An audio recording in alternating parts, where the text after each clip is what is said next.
Eliès, bonjour. Bonjour Damien. Merci de nous accueillir donc au TCA, au Tennis Club d'Aubagne. Exact.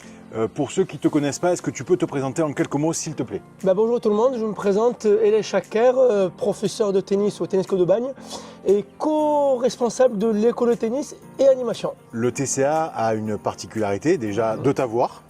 Est-ce que par rapport aux autres clubs, il y a quelque chose de différent, une approche différente? Est-ce que dans tes cours, on va avoir, déjà, est-ce qu'on va transpirer? Et puis surtout, est-ce que c'est plaisant? Est-ce qu'on rigole? Est-ce que voilà?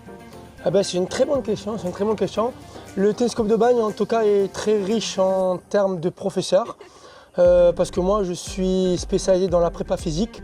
Un autre moniteur est spécialisé dans la prépa mentale, Quentin Serica. Deux autres profs moniteurs tennis, Fabien et Christophe, eux c'est plutôt dans l'école de tennis. D'accord. Et Patrice Piazza, un titan du tennis qui a plus de 20 ans, 25 ans d'expérience.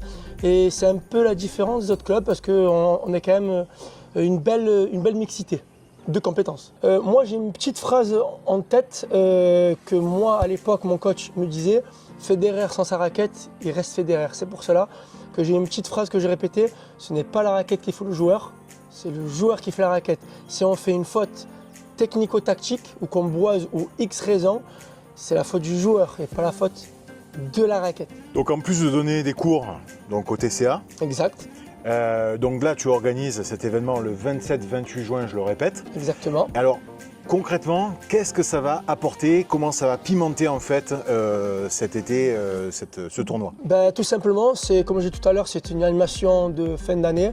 C'est un peu première raison pour un peu clôturer l'année tennistique du Tennis Club d'Aubagne.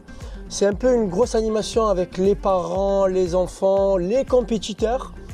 Et pour pimenter la chose, c'est surtout, ça c'est peut-être une autre valeur, c'est surtout pour montrer aux yeux de tout le monde que le Tennis Club d'Aubagne est bien présent, est là et surtout qu'on propose des activités. Est-ce que du coup on va pouvoir avoir cette night session sur Prime Video ou pas? Évidemment, évidemment.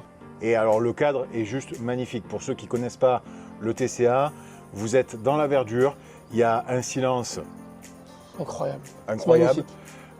Et vraiment, ça donne qu'une envie là, c'est d'aller taper la balle. Taper la balle, exactement. C'est exactement cette phrase-là. Quand je suis arrivé, c'est je viens pour taper la balle. C'est le moment en fait. Est-ce que tu as un secret? Est-ce que tu as une technique pour lâcher prise? Si par exemple, donc je m'inscris au tournoi et par exemple, je loupe tous mes services. Moi, ce que j'aime bien faire, c'est penser à autre chose. Pendant que je joue, au changement de côté, je m'assois, je pense littéralement à autre chose. Soit je pense à faire des courses, soit je pense à ma femme, à mes parents. Non mais c'est vrai, je pense littéralement à autre chose pour essayer de faire baisser cette tension. En quoi l'ostéopathie en fait va avoir un rôle primordial? Alors déjà pour toi en tant que joueur, en tant que professeur, en tant qu'enseignant, et est-ce que tu le conseilles aussi donc à tes élèves? Tout simplement pour moi, l'ostéopathie est hyper important. Déjà rien que moi, je l'utilise en tant que joueur. Je vois à peu près 2-3 fois par an, pour moi minimum.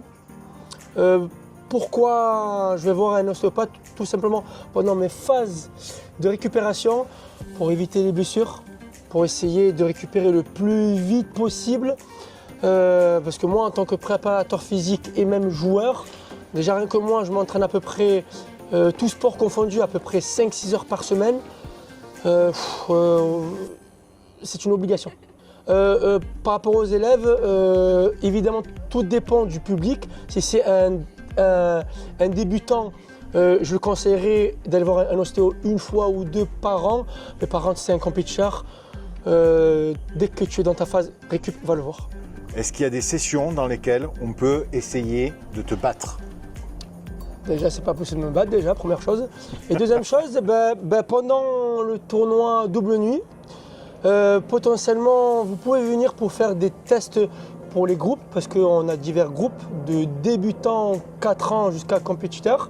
Vous pouvez venir ce jour-là pour faire quelques tests et potentiellement me battre. Il m'a dit potentiellement. Alors moi, je lance un concours pour ceux qui ne connaissent pas Eliès, mais c'est de découvrir quel est son deuxième prénom.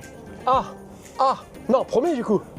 Premier Le premier prénom. Premier prénom. C'est le premier prénom. Ok, donc celui ou celle qui trouve le premier prénom Exact. a droit à un cadeau en particulier. Ok, moi je conclue. Très bon, ok, moi je conclue. Ça marche? Ok. Allez. Et bien évidemment, la famille, les amis, ça compte pas. Hein. On est bien d'accord, il faut trouver le prénom, donc vous pouvez le mettre en commentaire. Et si vous le trouvez, Elias vous promet un beau cadeau. Très bien. D'ailleurs, à ce sujet, donc le 27-28, il va y avoir aussi des surprises, je crois. Hein. Exact. Ouais. Est-ce qu'on peut dévoiler des trucs ou on garde vraiment tout secret? Ben, je peux simplement dire un petit truc, qu'il y aura des surprises. Ok, merci Elias. Putain, je vais avoir des heures et des heures de montage. Il va me flinguer le truc. C'est ton problème.